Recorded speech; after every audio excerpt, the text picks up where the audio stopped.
محترم حاضرین جمعہ، پردہ نشین خواتین اسلام، تمام قسم کی تعریف، حمد و ثنا، کبریاء و بڑائی اللہ رب العالمین کے لیے، اس کے بعد درود و سلام اور تمام انبیاء کرام علیہ السلام پر، اور خصوصاً ہمارے آخری نبی جناب محمد رسول اللہ صلی اللہ علیہ وسلم پر۔ اللہم صلی علی محمد و علی آل محمد کما صلیت علی ابراہیم و علی آل ابراہیم انک حمید مجید۔ اللہم بارک علی محمد و علی آل محمد کما بارکت علی ابراہیم و علی آل ابراہیم انک حمید مجید۔ معزز حاضرین جمعہ، پچھلے جمعے میں اس بات کی وضاحت کی جا رہی تھی کہ مذہب اسلام کی غالب ہونے کے ایک سبب مسلمان اللہ رب العالمین کی مدد کے حقدار، مسلمانوں کا ایمان اور اسلام غالب رہے گا، اس کی ایک شرط یہ ہے کہ وہ غیر اقوام کی مشابہت اختیار نہ کرے۔ مذہب اسلام نے غیر اقوام کی جن چیزوں میں مشابہت اختیار کرنے سے منع کیا ہے، ان چیزوں میں مشابہت اختیار نہ کرے۔ اللہ رب العالمین نے دین اسلام کے تعلق سے فرمایا وَالَّذِي أَرْسَلَ رَسُولَهُ بِالْهُدَى وَدِينِ الْحَقِّ لِيُظْهِرَهُ عَلَى الدِّينِ كُلِّهِ وَلَوْ كَرِهَ الْمُشْرِكُونَ کہ اللہ رب العالمین اس دین کو غالب کر کے رہے گا، مذہب اسلام کو تمام ادیان پر غالب کر کے رہے گا، یہ جائے کہ مشرکین لوگ اس کو ناپسند کریں۔ اور اللہ کے رسول صلی اللہ علیہ وسلم نے فرمایا کہ لا یزال الدین ظاہرا، یہ دین مذہب اسلام برابر غالب رہے گا، اس کے ماننے والے ہمیشہ غالب رہیں گے۔ اسلام اس مذہب کے ماننے والے اللہ رب العالمین کی رحمت کے سائے ہوں گے۔ ایک مسلمان، ایک مومن اللہ رب العالمین کی رحمت کے حقدار ہوں گے۔ ما عجل الناس بالفطر، جب تک کہ یہ افطار میں جلدی کریں گے، لأن اليهود والنصارى يتأخرون، اس لیے کہ یہود و نصارہ اپنی افطاری میں تاخیر کرتے ہیں۔ حدیث میں کئی باتیں بیان کی گئی ہیں۔ ایک بات تو یہ کہ افطاری میں جلدی کرنا چاہیے، اس کا یہ مطلب نہیں ہے کہ مطلب کہ سورج ڈوبنے سے پہلے، بلکہ سورج ڈوبنے کے فوراً بعد افطار کرنا چاہیے، اس لیے کہ اس کے بعد یہود و نصارہ کی جو عادت ہے، ان کی جو خصلت ہے، وہ تاخیر سے افطار کرتے ہیں۔ اور اللہ کے رسول صلی اللہ علیہ وسلم نے فرمایا کہ یہ بھی ایک دین کے غلبے کے ایک اسباب ہے، یعنی اللہ رب العالمین کی رحمت کو حاصل کرنے کا، اللہ رب العالمین کی مدد حاصل کرنے کا، مذہب اسلام کے غالب رہنے کا اسباب میں سے ایک سبب یہ ہے کہ مسلمان یہود و نصارہ کی مشابہت اختیار نہ کریں۔ اور پھر اس کی مثال دی گئی، جیسا کہ وہ افطاری میں تاخیر سے افطار کرتے ہیں تو مسلمانوں کو چاہیے کہ تاخیر سے نہ کرے، وقت ہوتے ہی افطار کر لیں۔ پچھلے خطبے میں اس بات کی وضاحت کی جا رہی تھی کہ 4 چیزوں میں مذہب اسلام نے غیر اقوام کی مشابہت اختیار کرنے سے منع کیا ہے۔ عقائد کے باب میں، تہواروں میں، اور اسی طرح سے عبادات میں اور عادات میں۔ عقائد کی بات میں اور عید تہوار کے تعلق سے پچھلے جمعے میں کچھ باتیں آپ کے سامنے وضاحت کی گئی تھی۔ اس سلسلے میں ایک بات ہمیں یاد رکھنی چاہیے کہ ہم ایک ایسے ماحول میں رہتے ہیں کہ جہاں پہ مذہب اسلام کے جو مطلب کہ عقائد ہیں، اس کے جو عادات ہیں، اس کے جو سنتیں ہیں، ان چیزوں سے واسطہ کم پڑتا ہے، بنسبت غیر اقوام کے تہواروں سے، ان کے عادت و اخلاق سے ہمیں زیادہ واسطہ پڑتا ہے، اس لیے کہ ماحول کا بھی بہت بڑا اثر ہوتا ہے۔ آپ دیکھیں گے ابھی وقت اللہ سے ایک صحابی ہیں، یہ کہتے ہیں کہ رسول اللہ صلی اللہ علیہ وسلم جب فتح مکہ کو مطلب یہ کرنے کے بعد حنین کی طرف ایسے صحابہ کرام کو ساتھ لے کر نکلے جو نئے اسلام میں داخل ہوئے تھے، یعنی وہ مطلب کہ زیادہ دن ان کا مسلمان ہونا نہیں ہوا تھا، وہ کچھ دن پہلے ہی مسلمان ہوئے تھے۔ اس کے بعد راستے میں ایسے درخت کے پاس سے گزر ہوتا ہے، مر بشجرۃ للمشرکین یقال لها ذات عنوان یعلقون علیها اسلحتهم۔ ان صحابہ کرام کا جو نئے مسلمان ہوئے تھے، اللہ کے رسول صلی اللہ علیہ وسلم کے ساتھ جا رہے تھے حنین، غزوہ حنین کے لیے۔ راستے میں ایک ایسے درخت کا سامنا ہوتا ہے، ایک ایسے درخت کے پاس سے گزرتے ہیں جو مشرکین کے لیے ایک مطلب کہ تعظیم کا درخت تھا۔ مشرکین اس پر اپنے اسلحہ لٹکاتے تھے اور اس کے تعلق سے طرح طرح کے مشرکین کا عقائد تھے۔ بعض علماء نے یہاں تک لکھا ہے کہ اس درخت کے نیچے سال میں ایک مرتبہ اس سے بھی لگا کرتا تھا ان کا۔ تو یہ لوگ نئے اسلام میں آئے تھے، مذہب اسلام کے عقائد سے، ان کی عادت و اطوار سے واقف نہیں تھے، تو انہوں نے اللہ کے رسول صلی اللہ علیہ وسلم سے فرمایا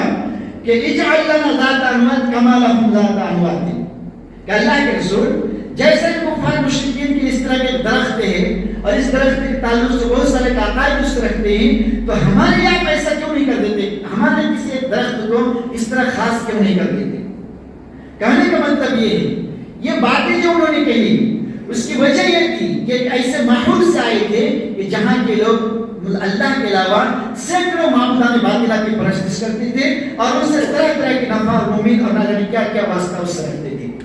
تو صحابہ کرام نے جو یہ باتیں کہیں اس کی وجہ یہ تھی کہ ایسے ماحول سے آئے تھے کہ جس میں ایسا عبادت کیا جا رہا ہے۔ اس سے پہلے اللہ کے رسول صلی اللہ علیہ وسلم نے فرمایا سبحان اللہ، یعنی اللہ کے رسول صلی اللہ علیہ وسلم نے تعجب کے ساتھ یہ بات کی اور اس کو فرمایا کہ ھذا کما قال قوم موسی اجعل لنا الہا کما لهم آلہہ، یہ تو ایسی بات ہو گئی جیسا کہ بنی اسرائیل نے موسیٰ علیہ السلام سے کہا تھا کہ ہمارے لیے ایک ایسے معبود بنا دو جیسے اس کے لیے ایک معبود ہے۔ اس کی وجہ کیا ہے؟ شان نزول یہ ہے کہ موسیٰ علیہ السلام کی جو قوم بنی اسرائیل تھی، ایک عرصے زمانے سے بہت دنوں سے فرعون کے ماتحت میں غلامی کی زندگی گزار رہی تھی، اور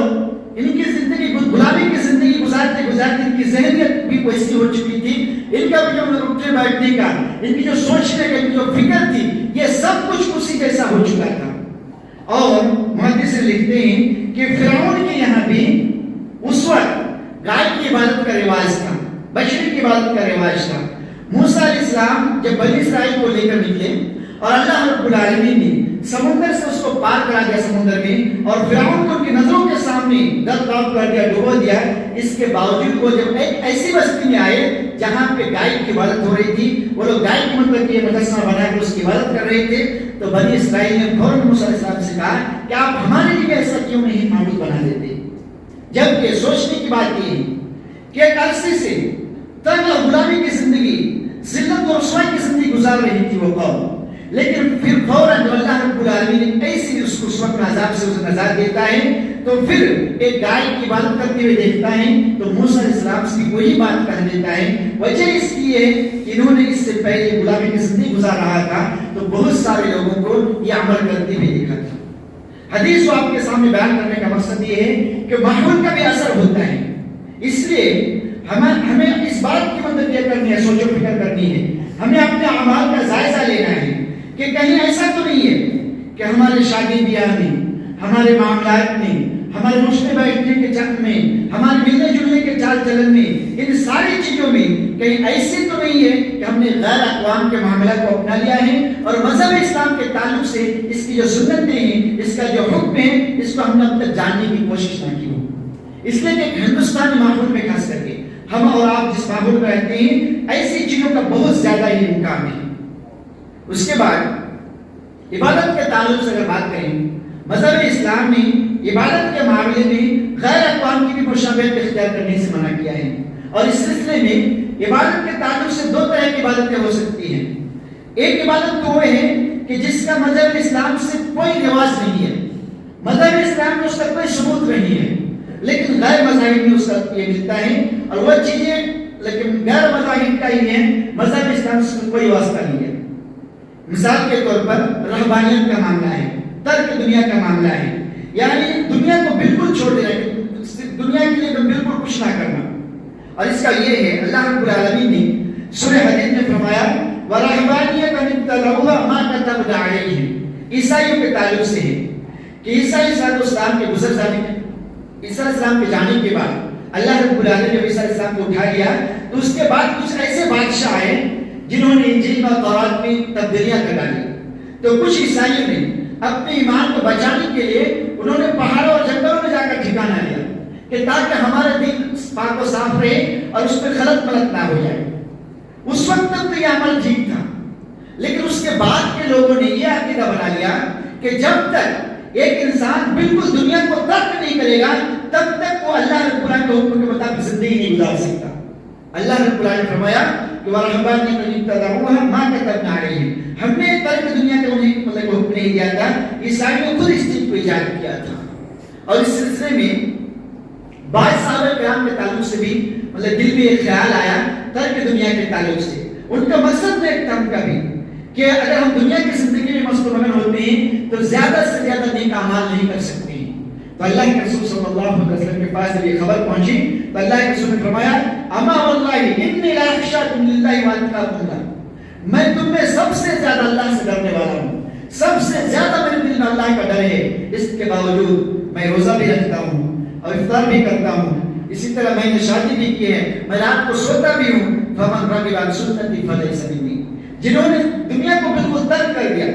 دین کے خاطر، وہ انسان اللہ کے رسول صلی اللہ علیہ وسلم کے طریقے پر نہیں ہے، وہ مذہب اسلام کے طریقے پر نہیں ہے. بلکہ حدیث میں آتا ہے اللہ کے رسول صلی اللہ علیہ وسلم نے عثمان بن مظعون سے فرمایا ان لأهلك عليك حقا ولنفسك عليك حقا،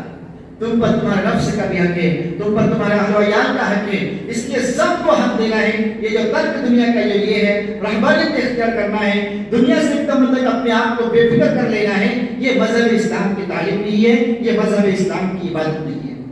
اور یہ دو چیزوں کی بنیاد پر یہ چیزیں حرام ہیں. پہلی تو یہ ہے کہ اس میں مشابہت پائی جاتی ہے غیر اقوام کی، دوسرا یہ کہ یہ چیز بدعت ہے اور ہر بدعت گمراہی کی طرف لے جاتا ہے. ایک یہ عبادت کی دوسری قسم کہ وہ عبادتیں جو مذہب اسلام کے اندر بھی راج ہیں اور دوسرے اقوام میں بھی ہیں وہ عبادتیں، لیکن اللہ کے رسول صلی اللہ علیہ وسلم نے مشابہت سے بچنے کے لیے ان میں کچھ تبدیلیاں کر دی ہیں.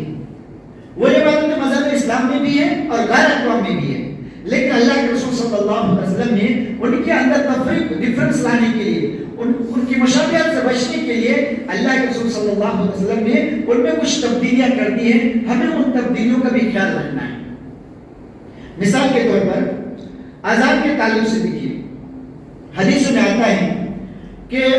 مدینے میں جانے کے بعد اللہ کے رسول صلی اللہ علیہ وسلم صحابہ کرام کو جو نماز پڑھاتے تھے تو لوگ ایک اندازہ کرتے تھے اور اس کے بعد پھر جمع ہوتے تھے اور جماعت ہوتی تھی. اس میں ہوتا یہ تھا کہ کوئی پہلے آ جاتا تھا بہت، اور کوئی اتنا کوئی تاخیر سے آتا تھا کہ جماعت چھوٹ جاتی تھی. پھر اللہ کے رسول صلی اللہ علیہ وسلم نے اس کے لیے کہ کیا کیا جائے کہ تمام لوگ ایک ساتھ حاضر ہو سکے، سب کو نماز مل سکے، صحابہ کرام سے مشورہ کیا. اس مشورے میں کسی نے کہا کہ یہودیوں کی طرح مطلب کہ ان کی جو معکوس ہوتی ہے مطلب کہ آواز لگاتے ہیں اس طرح آواز لگائے گا. اللہ کے رسول صلی اللہ علیہ وسلم نے اس کو پسند نہیں کیا، اس لیے کہ یہودیوں کے طریقہ ہے. اسی طرح پھر کسی نے مشورہ دیا کہ نصارہ کی طرح سنگ کا جانوروں کا سنگ میں جو مطلب کہ پھونک مارتے ہیں اس میں یہ کیا جائے. اللہ کے رسول صلی اللہ علیہ وسلم نے اس کو بھی ناپسند کیا، اس لیے کہ نصارہ کا طریقہ ہے. پھر کسی نے کہا کہ آگ جلا کر روشن کر دی جائے. اللہ کے رسول صلی اللہ علیہ وسلم نے ان تمام کو ریجیکٹ کر دیا صرف اس لیے کہ اس میں غیر اقوام کی مشابہت تھی. اس کے بعد پھر عمر رضی اللہ عنہ نے مشورہ دیا کہ اللہ کے رسول کیوں نہ ایک شخص اذان نماز کا وقت ہونے کے بعد گھر گھر جا کر لوگوں کو آواز دی. اس کے بعد پھر بعض صحابہ کرام کو خواب میں اذان سکھلائی گئی. تو اللہ کے رسول صلی اللہ علیہ وسلم کے پاس جب انہوں نے آ کر اذان بیان کیا تو اللہ کے رسول نے کہا یہ خواب سچ ہے، اور پھر اس کے بعد اس اذان کو رواج دیا گیا. کہنے کا مطلب یہ ہے مشورے میں اللہ کے رسول صلی اللہ علیہ وسلم کے سامنے صحابہ کرام نے تجاویز پیش کی تھی، اللہ کے رسول نے اس لیے ریجیکٹ کر دیا کہ اس میں غیر اقوام کی مشابہت تھی، اس لیے اللہ کے رسول صلی اللہ علیہ وسلم نے اس کو نہیں اپنایا. اسی طرح جمعوں میں نماز پڑھنے کے تعلق سے اللہ کے رسول صلی اللہ علیہ وسلم نے فرمایا کہ خالف الیہود والنصارى، یہود و نصارہ کی مخالفت کرو. وہ کس طرح سے کہ فَإِنَّهُمْ لَا يُصَلُّونَ فِي نِعَالٍ وَلَا خِفَافٍ،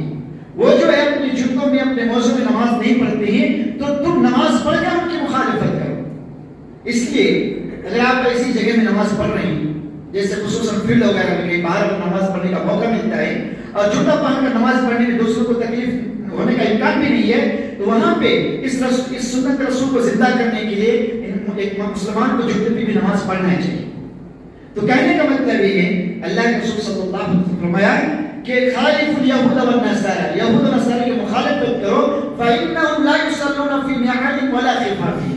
یہ جو ہے اپنے جوتوں میں اپنے موضوع میں نماز نہیں پڑھتے ہیں، تم لوگ نماز پڑھ کر اس میں اس کی مخالفت کرو. اسی طرح ناک اور منہ ڈھانپ کر نماز پڑھنا، اس سے پہلے یہ چیزیں رواج میں نہیں تھا، لیکن جب یہ کورونا جیسی وبا آئی اور اس کے بعد پھر ماسک کا یہ آیا تو علماء کرام نے یہ فتویٰ دیا کہ ماسک لگا کر نماز ہو سکتی ہے، دور دور کھڑے ہو کر بھی نماز ہو سکتی ہے. لیکن وہ ایک وقتی تھا، اس کے بعد ابھی اگر کوئی انسان ناک اور منہ ڈھانپ کر نماز پڑھتا ہے اس کی نماز درست نہیں ہے، اس لیے کہ اس میں مجوسی کی مشابہت ہے۔ مجوس وغیرہ یہ آگ کی پرستش کرتے ہیں، اور جب یہ آگ کی پوجا کرنے جاتے تو ناک اور منہ ڈھانپ کر نماز عبادت کرتے ہیں، اس لیے نماز میں ناک اور منہ ڈھانپ کر نماز نہیں پڑھنا چاہیے، اس لیے کہ اس میں مجوس کی مخالفت ہے۔ اسی طرح روزے کے تعلق سے دیکھیے اللہ کے رسول صلی اللہ علیہ وسلم فرمایا کہ فصل ما بین صیامنا و صیام اہل الکتاب اکلۃ السیر، کہ ہمارے اور اہل کتاب یہود و نصارہ کے روزے میں فرق یہ ہے کہ وہ لوگ سحری نہیں کرتے ہیں، لہذا تم سحری کر کے ان کے درمیان فصل کیا کرو۔ سحری کے بہت سارے فضائل ہیں، لیکن ایک فضیلت یہ بھی ہے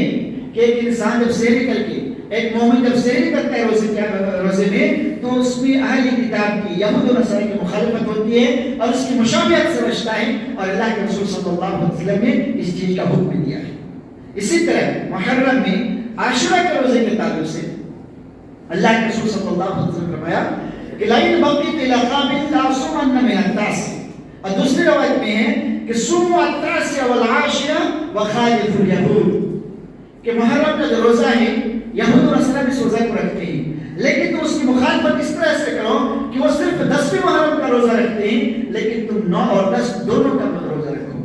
یہ ساری چیزیں جو آپ کے سامنے بیان کی جا رہی ہے یہ اس طرح سے کہ وہ عبادتیں مذہب اسلام کے اندر بھی ہیں، وہ عبادتیں غیر اقوام میں یہود و نصارہ میں بھی ہے، لیکن اللہ کے رسول صلی اللہ علیہ وسلم نے ان کے درمیان کچھ تبدیلیاں کر کے ان کی مشابہت سے بچنے کی تاکید کی ہے، اس لیے ہمیں ان مشابہت سے بچتے ہوئے ان تبدیلیوں کا بھی خیال کرنا ہے۔ اسی طرح سلام کے تعلق سے اللہ کے رسول صلی اللہ علیہ وسلم فرمایا کہ لا تشبہوا بالیہود ولا بالنصارى، کہ یہود و نصارہ کی مشابہت کا اختیار نہ کرو، فإن تسلیم الیہود الاشارۃ بالاعصاب وإن تسلیم النصارى بالاکف، یہود و نصارہ جو ہے یہ ہاتھ کی اشارے سے سلام کرتے ہیں، ایک دوسرے کو انگلیوں کی اشارے سے سلام کرتے ہیں، لیکن تم یہ چیزیں نہ کرو، ان کی مشابہت اختیار کرنے سے بچو۔ تو یہ وہ چیزیں ہیں کہ اللہ کے رسول صلی اللہ علیہ وسلم نے عبادت کے معاملے میں بھی غیر اقوام کی مشابہت اختیار کرنے سے منع کیا ہے، اور غیر اقوام کی مشابہت سے بچنے کے لیے اللہ کے رسول صلی اللہ علیہ وسلم نے اس میں کچھ تبدیلیاں کر دی ہیں جو مثال کے طور پر آپ کے سامنے بیان کی۔ اسی طرح عادات میں بھی ہمیں مشابہت اختیار کرنے سے منع کیا گیا ہے۔ عادات کے تعلق سے 3 باتیں ہم خلاصے کے طور پر بیان کر سکتے ہیں آپ کے سامنے۔ عادات میں ایک چیز یہ ہے شکل و صورت، دوسری لباس، اور تیسرا طرز معاشرہ، لائف اسٹائل، زندگی گزارنے کا طریقہ۔ ان تینوں چیزوں میں ہمیں یہود و نصارہ کی مخالفت سے بچنا ہے۔ اگر شکل و صورت کی بات کریں تو شکل و صورت میں انسان کی خوبصورتی کے سب سے پہلے اس کا چہرہ ہی نظر آتا ہے انسان کو۔ اگر اس کی چہرہ میں کوئی داغ ہو، اگر چہرہ میں کوئی مطلب یہ ہو بلکہ جس میں انسان کا پورا ٹھیک ٹھاک ہو، تو پھر بھی وہ انسان خوبصورتی کے معیار پہ نہیں اتر سکتا ہے۔ عموماً انسان کی خوبصورتی کے لیے اس کا چہرہ دیکھا جاتا ہے، اور آج کل انسان چہرے کی خوبصورتی کے لیے میک اپ کی دکان آپ دیکھ لیجئے کہ صرف اس کا صرف چہرے کی خوبصورتی کو اس میں سامان ہوتی ہے، اور وہ دکان آج کل کتنے ہائی لیول پہ ہے میک اپ کا جو سامان ہوتا ہے۔ اور چہرے کی خوبصورتی کے تعلق سے اللہ کے رسول صلی اللہ علیہ وسلم نے فرمایا، مسلم کی حدیث ہے، خالف المشرکین، مشرکین کی مخالفت کرو۔ دوسری روایتوں میں ہے کہ ان اہل الشرک، اہل شرک کی مخالفت کرو۔ اسی طرح بعض روایتوں میں ہے کہ خالف المجوس، مجوسیوں کی مخالفت کرو۔ کس طرح سے؟ احف الشوارب واحف اللحیہ، مونچھوں کو چھوٹا کرو، پست کرو، اور داڑھی کو بڑھاؤ۔ بخاری مسلم کی روایت ہے۔ تو گویا مذہب اسلامی خوبصورتی کا جو معیار متعین کیا کہ انسان کے چہرے پہ داڑھی ہو اور اس کے مونچھ بالکل چھوٹی چھوٹی ہو، مونچھ کو طرح سے، یہ خوبصورتی کا معیار ہے۔ اگر ایک انسان اس کو چھوڑ کر دوسرے اقوام کی خوبصورتی کو اپناتا ہے تو گویا وہ مذہب اسلام نے جس خوبصورتی کو اپنایا وہ چیزیں وہ اپنا نہیں ہے۔ اس لیے شکل و صورت میں ایک انسان کو اگر مذہب اسلام کے مطابق شکل و صورت بنانا چاہتا ہے تو اس کو اپنے چہرے میں داڑھی بڑھانا پڑے گا، مونچھوں کو بالکل پست کرنا پڑے گا، اس لیے کہ مونچھ کو بڑا کرنا اور داڑھی کو چھوٹی کرنا یہ یہود و نصارہ، مجوسی اور اہل توحید کا نہیں بلکہ اہل شرک کا طریقہ ہے۔ مذہب اسلام کا جو طریقہ ہے کہ وہ مونچھ کو مطلب چھوٹا کرے اور داڑھی کو بڑھائے، اور اللہ کے رسول صلی اللہ علیہ وسلم نے فرمایا خالف المشرکین، اس طرح سے تم مشرکین کی مخالفت کرو، اس طرح سے تم مجوسیوں کی مخالفت کرو۔ یہود و نصارہ کی مخالفت اسی میں ہے کہ ایک مومن داڑھی کو بڑھائے اور موچھ کو تراشے۔ اسی طرح بال کٹانے کے تعلق سے آج جو مطلب کہ نوجوان مطلب کہ مسلمانوں کی نوجوان قسم کی جو کمیٹی ہے، نوجوان خاص کر کے اس چیز میں بہت زیادہ باہر گئے۔ بال کٹانے کے تعلق سے ابن عمر رضی اللہ عنہ بیان کرتی ہیں، بخاری کے حدیث ہے، نہى رسول اللہ صلی اللہ علیہ وسلم القزع، اللہ کے رسول صلی اللہ علیہ وسلم نے قزع کرنے سے منع فرمایا بالوں میں۔ پوچھا گیا وما القزع، قزع کیا ہے؟ ابن عمر نے فرمایا ان یحلق من رأس الصبی مکان ویترک مکان، کہ بعض حصہ کو چھوٹا کر دیا جائے اور بعض حصہ کو بڑا کر دیا جائے۔ یا اس کی ایک شرط کیا ہو سکتی ہے کہ چاروں طرف سے بالکل چھوٹا چھوٹا کر دیا جائے اور بیچ کا حصہ بڑا چھوڑ دیا جائے۔ آج بالوں کی اسٹائل پہ بہت سارا اسٹائل نکل چکا ہے، لیکن ہمیں یاد رکھنا چاہیے کہ اللہ کے رسول صلی اللہ علیہ وسلم نے یہود و نصارہ کی مخالفت کرنے سے، غیر اقوام کی مخالفت کرنے میں تاکید کی اور ان چیزوں کی ہمیں ہدایت دی کہ اس طرح سے تم غیر اقوام کی مخالفت کر سکتے ہو اور ان کی مشابہت سے بچ سکتے ہو۔ اور مشابہت کا اختیار کرنے میں ہمیں ہمیشہ ڈرنا چاہیے۔ اللہ کے رسول صلی اللہ علیہ وسلم نے فرمایا کہ من تشبہ بقوم فهو منهم، کہ جو انسان کسی کی دوسرے کی مطلب مشابہت اختیار کرے تو در حقیقت وہ اسی میں سے ہے، اس کا شمار انہی لوگوں میں سے کیا جائے گا۔ اسی طرح زمانے جاہلیت میں جو ہے بناؤ سنگار کا بہت زیادہ رسم و رواج تھا۔ اللہ کے رسول صلی اللہ علیہ وسلم نے فرمایا کہ لعن اللہ الواشمات والمستوشمات والمتنمسات والمتفلجات بالحسن المغیر لخلق اللہ۔ اللہ کے رسول صلی اللہ علیہ وسلم نے غدنے والی اور غدوانے والی جو مطلب کہ چہرے میں یہ مطلب کہ جسموں میں طرح طرح کے ڈیزائن وغیرہ بناتے ہیں اور وہ کبھی مٹتا نہیں ہے، بہت تکلیف بھی ہوتی بنانے میں، اور وہ ڈیزائن بنانے کے بعد وہ گدنا گدانے کے بعد وہ مٹتا بھی نہیں ہے۔ اسی طرح کہ بہت سارے لوگ ہیں چہرے کے بال اکھاڑتے ہیں، عورتوں کے تعلق سے خاص کر کے چیزیں ہیں، اور بہت سارے مرد اور عورت ایسے ہیں جو خوبصورتی کرنے کے لیے دانتوں کے اندر سوراخ بناتے ہیں، فاصلہ کرتے ہیں، دانتوں میں فاصلہ ڈالتے ہیں صرف اور صرف سوراخ خوبصورتی کے لیے۔ اللہ کے رسول صلی اللہ علیہ وسلم نے فرمایا یہ ایسے لوگ ہیں جن پر اللہ رب العالمین نے لعنت کی ہے، اور مذہب اسلام نے لعنت اسی کام میں اپنایا ہے جو کام شریعت میں حرام ہے۔ اسی طرح کہ زمانے جاہلیت میں عورتوں کے تعلق سے بہت ساری رسم و رواج تھی۔ قرآن مجید میں اللہ رب العالمین نے فرمایا کہ وَقَرْنَ فِي بُيُوتِكُنَّ وَلَا تَبَرُّجْنَ تَبَرُّجَ الْجَاهِلِيَّةِ الْأُولَىٰ، عورتوں کے تعلق سے آتا ہے کہ زمانے جاہلیت میں عورتیں ایک سے مطلب کہ فحش اور رویانی لباس پہنتی تھی، بہت مختصر لباس پہنتی تھی اور بناؤ سنگار کر کے گھروں سے نکلتی تھی، اور حدیث میں آتا ہے کہ یہی چیزیں بنی اسرائیل کی ہلاکت کا سبب بن گئی۔